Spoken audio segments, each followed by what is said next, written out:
¿Me creerías si te digo que Mónica Hertz pasó de estar endeudada a facturar 15 millones de dólares cocinando arroz? Sí, así como lo escuchas. En este video voy a contarte la historia de Mónica Hertz y cómo hizo para vender su empresa después de 18 años y cuáles son las pepitas de oro que puedes llevarte, así como yo tuve estos aprendizajes también cuando mi mentor me contó esta historia. Pero comencemos por el principio. En 1994, Mónica se encontraba endeudada porque la empresa de su esposo no había estado funcionando muy bien, entonces tuvo que aprender a alocar sus recursos. Y quiero que te quedes con este aprendizaje en mente porque es lo principal que va a mantenerse a lo largo de toda la historia. La alocación correcta de los recursos que posees a lo largo de tu negocio puede ser el factor clave que determine el éxito o el fracaso del mismo. Entonces comencemos por comprender el primer concepto clave, las 3 monedas universales que supo administrar correctamente cuando iniciaba Mónica, que son el tiempo, el dinero y el conocimiento. Esta ley lo que dice es que siempre vas a tener que invertir 2 de estas para conseguir la tercera y puede ser, por ejemplo, no sé, conocimiento y tiempo para conseguir dinero, conocimiento y dinero para conseguir tiempo o tiempo y dinero para conseguir el conocimiento. En el caso de Mónica lo que no tenía era dinero, pero sí tenía tiempo y sí tenía conocimiento. Entonces, ¿qué fue lo que hizo? Se puso a cocinar, porque era algo que le salía bien y simplemente comenzó a vender algunas que otras viandas saludables, porque mucha gente se lo pedía. Esto es algo que mucho no se enseña en el sistema educativo, porque creo que viene mucho más del mundo del emprendedor, que es aprender a entender qué es lo que tengo a mano, aprender a solucionar esos problemas que voy detectando con los recursos que voy teniendo. Y en el caso de ella, como ya sabía cocinar, tenía esas habilidades, supo empezar a monetizarlo básicamente, conseguir el recurso que le estaba faltando. Tan básico como eso, no estamos hablando de ningún concepto avanzado de negocios. Pero no fue hasta el 2001 que su vida dio un giro bastante dramático que vamos a ver ahora. Pero desde el 94 hasta el 2001 supo mantenerse y ahí tenemos otra pepita de oro. Imaginemos que esto es una línea de tiempo y esto es una línea de recompensa. Lo que le pasa a muchas personas por las cuales no duran es que empiezan a irse por las victorias cortoplacistas. Entonces nunca logran tener una recompensa muy alta que digamos. En el caso de Mónica esto no sucedió, se mantuvo como unos 6, 7 años más o menos improvisando y viendo ahí cómo mejorar esta cuestión de la comida que iba haciendo. Cada vez más personas la empezaban a recomendar, empezó a vender un poquito más por acá, un poquito más por allá, las dietéticas le empezaban a pedir estos snacks saludables que Mónica tenía para vender. Y supo mantenerse sin virarse del juego. Entonces, ¿qué pasa? Si tú no pierdes el foco en lo que es esa meta que tienes a largo plazo, te permite lograr una especie de interés compuesto, que funciona de la siguiente manera. Imaginemos que esto es la línea de tiempo nuevamente y esta es la línea de recompensa. Lo que pasa con el interés compuesto es que usualmente funciona así.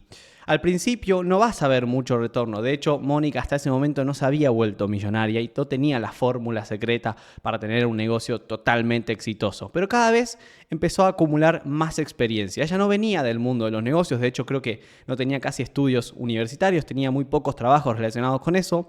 En cambio, el esposo sí.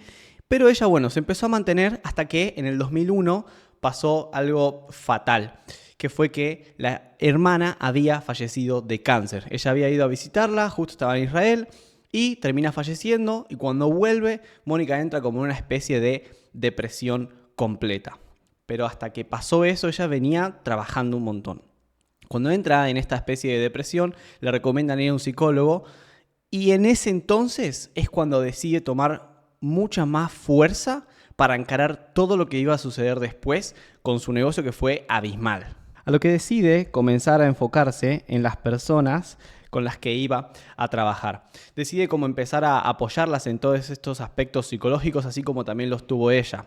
Y así fue que de a poquito empezó a crecer la empresa, pero en ese momento tuvo una visión súper clara de a dónde quería llegar y cómo era que quería tomarse en serio esta cuestión del negocio.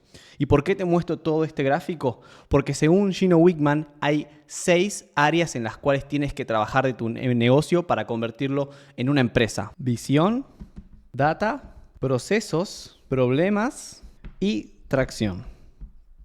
Ahora, lo que plantea Gino en el libro de Traction es que para dominar todas estas 6 áreas vas a necesitar 3 cosas principalmente: habilidades, herramientas y sistemas. Pero quiero que lo pienses por un segundo. Mónica no tenía nada de expertise en todo esto porque no venía del mundo empresarial. Si bien vino creciendo mucho durante esos últimos 6 años, necesitó apoyarse en alguien más y trajo a esta historia otro concepto que es el del Mager y el Thanker. Ahora te lo voy a explicar, pero quiero que te imagines lo siguiente. Todas estas son las habilidades que tendría que haber tenido Mónica si quisiera poder dominar estas 6 áreas, que son las hard skills y las soft skills. Sería imposible que alguien pueda pasar de un segundo a otro a dominar todo esto y a la perfección. Y te preguntarás qué es el Mager y qué es el Thanker y cómo lo pudo solucionar esto Mónica. Bueno, muy simple. En una entrevista que ella dio a un diario, que no recuerdo el nombre en este momento, creo que era La Nación, ella dice que su familia, pero principalmente su esposo, fue un pilar elemental en que ella pudiera desarrollar toda esta idea de negocio que ella tenía, porque él ya tenía experiencia en el mundo de los negocios. ¿Qué es el Mager y qué es el Thanker? Mager es una palabra en alemán que hace alusión a un concepto de negocios donde básicamente lo que se explica es que en todo negocio tienen que haber 2 personas que suelen ser los founders. Uno tiene que ser hacedor, que es lo que significa Mager en alemán, y otro tiene que ser el pensador, que es lo que significa el Thanker en alemán. El concepto de negocio lo que desarrolla es que tienes que tener siempre a alguien en la parte operativa y alguien en la parte más estratégica del business. Y así fue que empezaron a trabajar con mucha más fuerza todavía para cumplir la visión que había tenido Mónica de la fábrica que quería tener. Claramente en esta historia, Mónica termina siendo mucho más el Mager, que es el hacedor, ya que ella se encargó de desarrollar el producto por completo. Y es más, el producto que termina haciéndola vender, la empresa, le tomó 3 años en hacerlo. Y en la parte mucho más numérica o estratégica, digamos, empezó a tomar mucha más espacio, digamos, el esposo que se encargó de esta parte que haría el Thanker, ¿sí? Como el pensador estratégico. Y te preguntarás qué mierda vendía Mónica que lo pudo vender por $15 millones, estando encima en Argentina en el 2012. Y esto fue el chocoarroz. Así es, muchachos. Mónica es la inventora del chocoarroz y se lo pudo vender a una empresa que se llama Molinos del Río de la Plata, o también conocida porque tiene cierta vinculación con la marca Arroz Gallo. Pero aunque no lo crean, Mónica no quiso vender el producto a primera instancia, porque le había costado un montón. Y aquí va otra pepita de oro que quiero que aprendas.